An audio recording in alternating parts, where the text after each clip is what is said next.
First, from a legal point of view, the requirements have been clarified.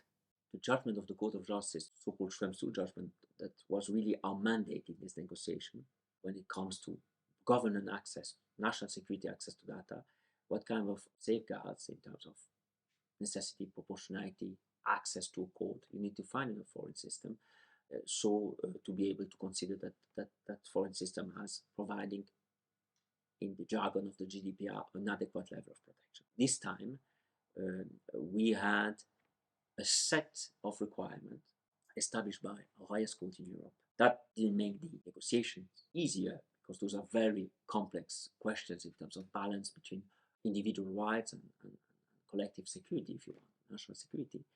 But we were able to negotiate against the background of a set of requirements, which allowed us also, when we adopted our adequacy decision, to demonstrate that this framework meets those requirements.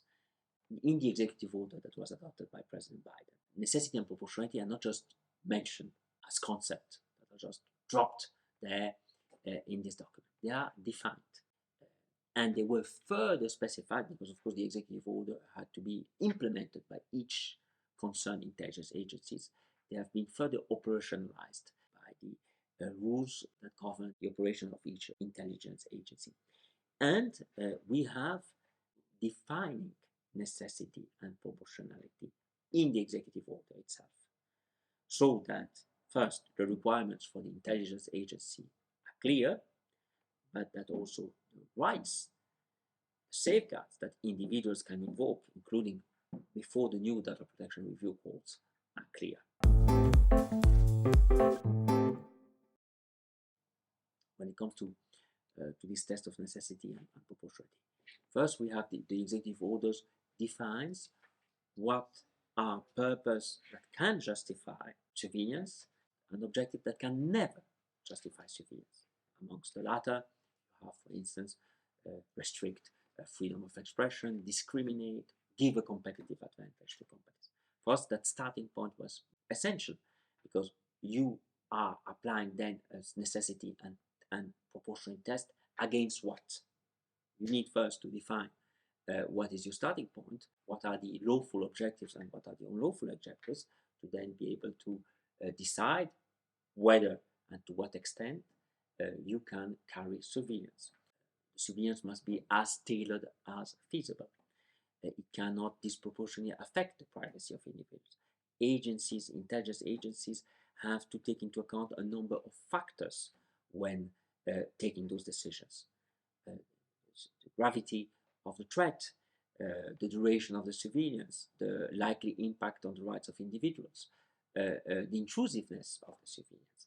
Those factors are the same factors that our Court of Justice, highest court in Europe, our European Court of Human Rights, another Supreme Court, if you want, when you consider the European legal order, are the same factors that those courts take into account and apply when checking compliance with the principles of necessity and proportionality.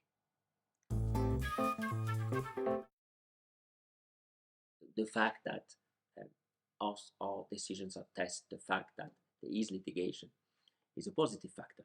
It shows how lively and how functioning our systems, basically our rule of law architecture is, and our system of judicial review.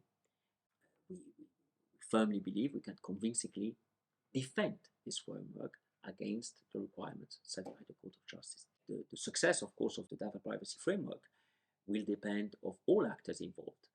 Us in the EU, the Commission, but also data protection authorities that have a role to play, including in the evaluation, companies that are the ones that are using that framework on a daily basis, US authorities that have taken a certain number of commitments that are now being applied, including when they would seek to access data transfer from the EU. And the first evaluation, as future evaluation, will bring all stakeholders, from civil society to the business community, European authorities, US authorities, around the table. Sciences Po.